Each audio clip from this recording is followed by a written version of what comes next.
So I want to make a video I've never made before. I want to give you a brief history of myself.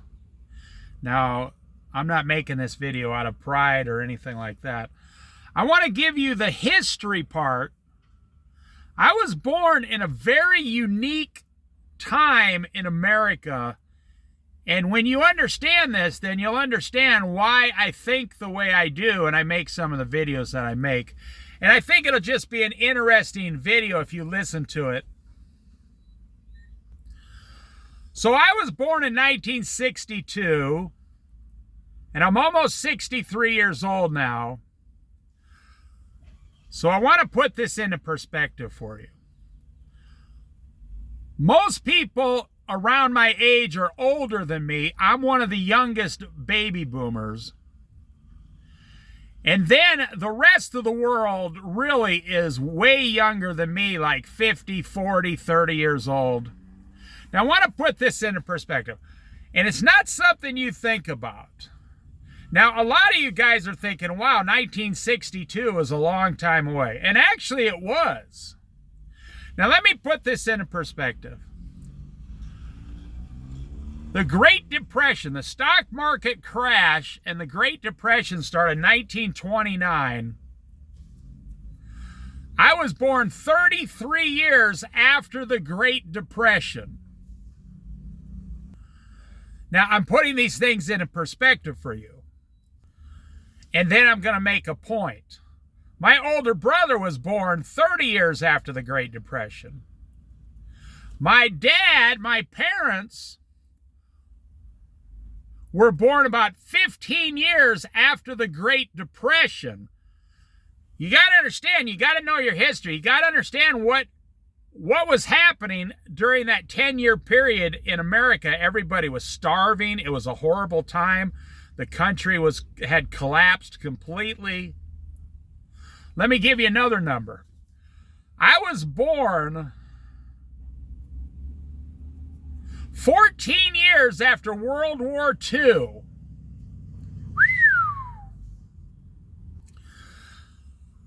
My older brother was born 11 years after World War II ended.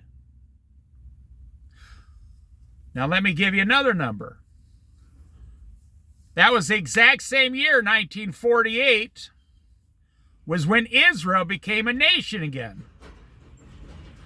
I was only born 14 years after Israel became a nation.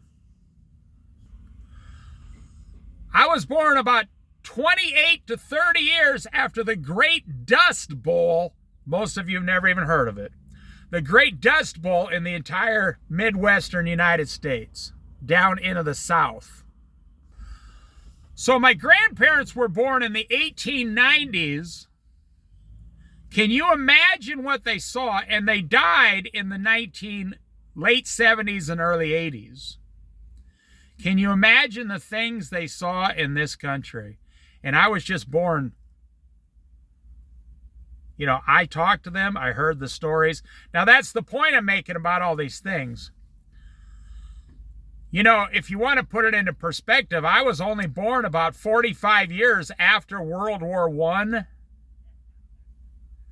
So I knew people who were in World War I.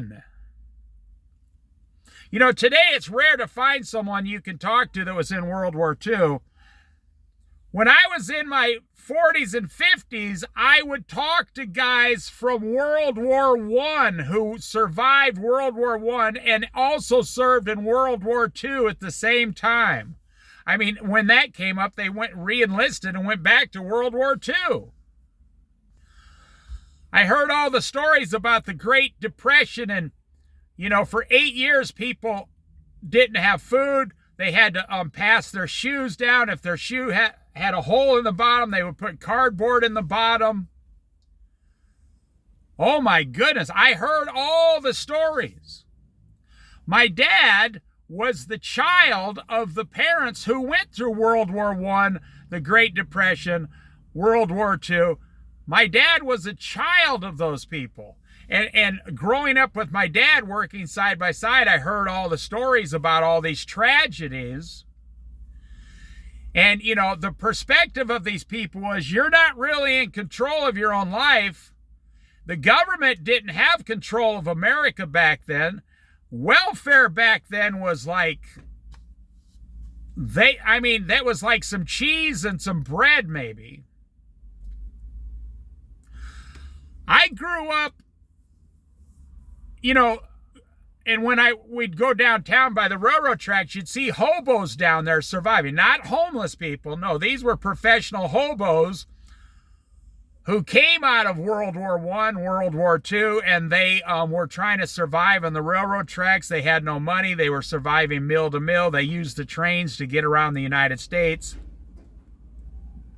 They had little cookers, little stove cookers out of a large peach can or something. We cooked 90% of all our meals at home. My grandparents thrived. They thrived on $20,000 a year. They had a house, a small car, no debt. My grandpa just worked on a farm his whole life. And they had a small cabin by a lake, a fishing cabin, all paid for, on less than $20,000 a year. My parents bought 10 acres and put a 4-bedroom house and a 3-car garage on it in about 1972 for only $70,000. So I grew up around all the farmers, all the poor people, all the, you know, back then you were only rich if you worked 30 years and saved every dime you had to spare. When my grandparents passed away, when my grandma passed away, she had $10,000 of silver coins hidden under the spare tire of their car. She didn't tell anybody. And then when they sold the house was worth $10,000, and then they had $10,000 cash in the bank. They saved $30,000. And today, most people can't save $3,000. So how is that? They saved $30,000 making less than $20,000 their whole lives. And today, people make $100,000 and can't save $3,000.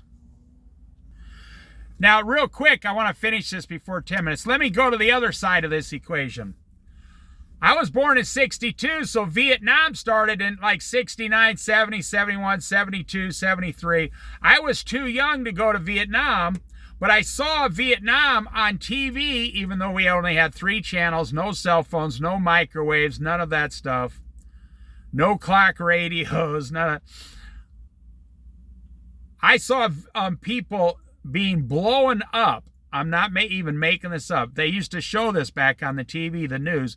The soldiers getting blown up on TV, and I was 7 or 8 years old watching soldiers getting blown up on TV from Vietnam, thinking, what the heck is happening in the world? I grew up in a time when I was 20 years old, you could buy a 40-year-old house for $25,000. You could buy one of the best used cars for $1,000. You could buy a souped-up Camaro like 10 years old for $2,000. See, I'll make more of these later, but I grew up in a time where you put your own engine in your car, your transmission, all these things. You could sleep in the trunk of your car. You could soup up the car with whatever you wanted to do. The only way you made it up until 1980 was from World War I to 1980 was work. It's not like that today. We don't have working jobs. Everybody stands at a cash register or a deli making a sandwich, or a sandwich shop, or a dollar store, or a Walmart just standing there, or stocking shelves is a big job today. That's why I'm always prepared for the worst to come, because the first 40 years of my life, I knew people from World War I, World War II, the Great Depression, the Dust Bowl. All these things. I've seen all the wars. I've seen it. So if you grew up that way, that's how you'd be thinking today. But today, your main concern today is whether Instagram or TikTok goes down for 3 hours.